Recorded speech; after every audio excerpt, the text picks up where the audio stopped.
G'day people, I'm Sharon. Welcome to my channel. Today I'm going to look at twin needles again. Previously I've used the 2mm wide twin needle that came with my machine to do some decorative stitching, and it looks lovely. What's something else that I can use the twin needle for?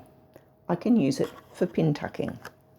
There are two pin tucking feet, a narrow and a wide, and the separation or the difference between them is how closely they allow you to make pin tucks. So two different kinds.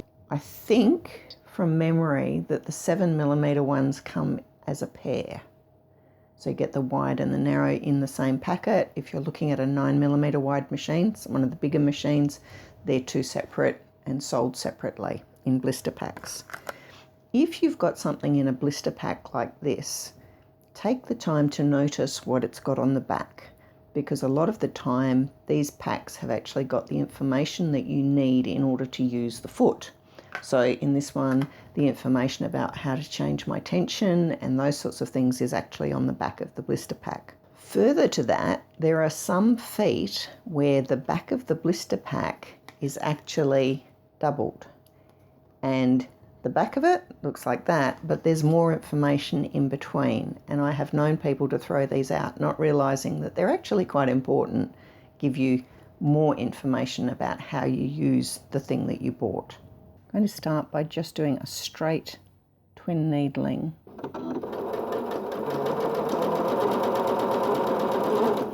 That is just on a single layer of fabric. On the back you can see the white thread going from side to side. That's just plain straight twin needling with a 2mm wide twin needle. I'm now going to change the foot on the machine to a pin tucking foot. And what you can see underneath is that there are huge big grooves. This is a wide pin tucking foot, and that doesn't mean that the foot is wide, it means that the distance between those grooves is wider. So take off the old foot, or the F foot, and the other thing that the instructions tell me to do is to increase my needle tension, my thread tension, to between 5 and 7. The two things I've done, I've put the pin tucking foot on and I've increased my tension on my machine to 7.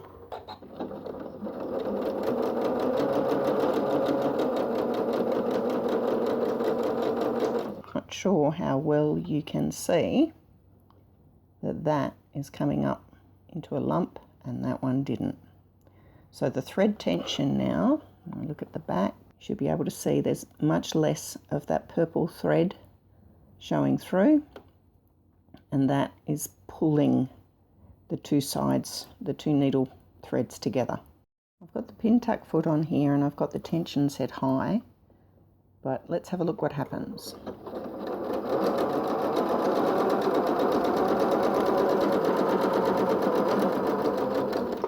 There is a very, very tiny little bit of lift in that, but not very much.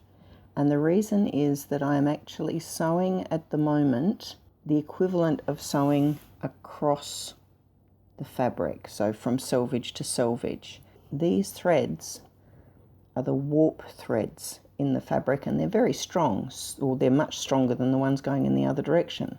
So it's actually hard for the machine to make that produce a good pin tuck. When I turn it this way, it should do much better.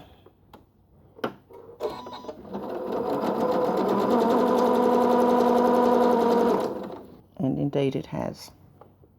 That's a much higher pin tuck. You can see a little bit of shadow there, I think, even where this one just doesn't have that same height. If you're trying to do pin tucking and you're not getting a nice lift on your fabric, it could be that you're trying to sew across the strong threads in your fabric and your machine is having trouble bending them, where when you're going in this direction, they're the slightly softer threads that the machine is trying to bend. I've put my previous pin tuck in the right hand side and in the very far one of the grooves in the foot.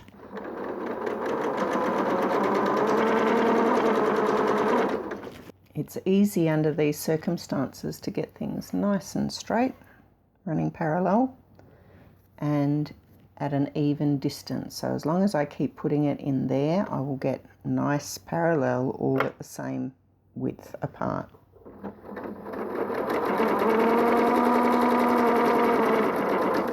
If I put them in the second to last, they're going to be closer together.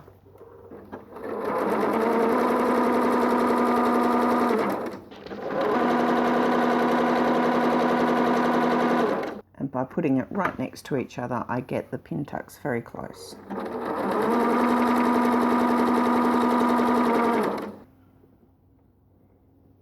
By wiggling your sewing around, you can still get pintucked effects, but they don't have to run parallel.